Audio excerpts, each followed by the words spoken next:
আসসালামু আলাইকুম। আগে ভিডিওটা দেখেন, তারপরে কিছু কথা বলবো আপনাদেরকে। আমি ভাই সহ্য করতে পারবো না ভাই। ও ভাই কত কষ্টে কামাইছে বাবা।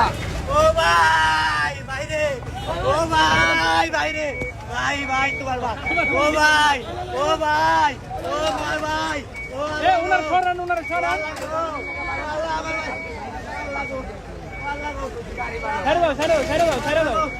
আল্লাহ ভাই এখানে ভাগিটা ভাই, ও ভাই এটা ভাগিটা রে ভাই, ভাই, ও ভাই, ও ভাই, ও ভাই এটা ভাগিটা রে ভাই, ওরে ভাই, ভাই ভাই আমি খাই, আমার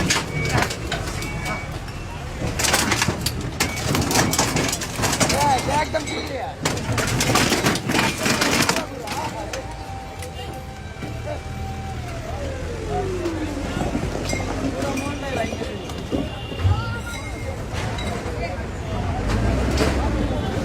ভাই কি রে ভাই, আমি কেমনে চলুন চারটে বলা আমি কেমনে চলুন ভাই, ও ভাই আমি কেমনে চলবো কোন ভাই, ও ভাই আমি কেমনে চলবো কোন ভাই, এটা কি স্বাধীন বাংলাদেশ ভাই, ও ভাই এটা কি স্বাধীন বাংলাদেশ, ও ভাই এটা কি স্বাধীন বাংলাদেশ, ভিক্ষা দেন আমরা ভিক্ষা করবো, ওরে স্বাধীন বাংলাদেশ, ওরে কি লাগা, ও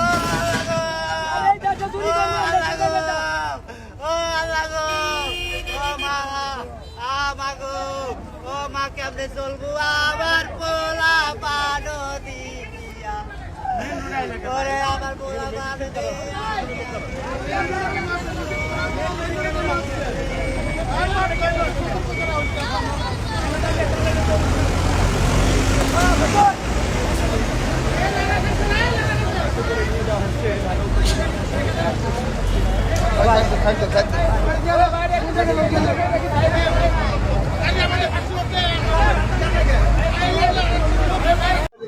সরকারি অভিযান বা সিটি কর্পোরেশনের অভিযান, আপনারা ছোট গাড়ি চলতে দেবেন না, রিক্সা চলতে দেবেন না, অটো রিক্সা চলতে দেবেন না, হাই রোডে হোক যে রোডে হোক চলতে দেবেন না।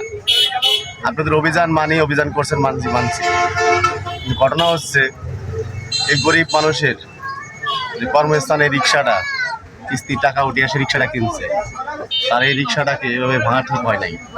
আমি অবিলম্বে আমার একটাই দাবি সরকারের কাছে, এই গরিব ভাইটার জন্য কর্মস্থানের ব্যবস্থা করে দিতে হবে, আর অন্যথায় নাহলে অন্য একটা জায়গায় সে রিক্সা চালায় খাক আর যে কোনো কাজ করে খাক,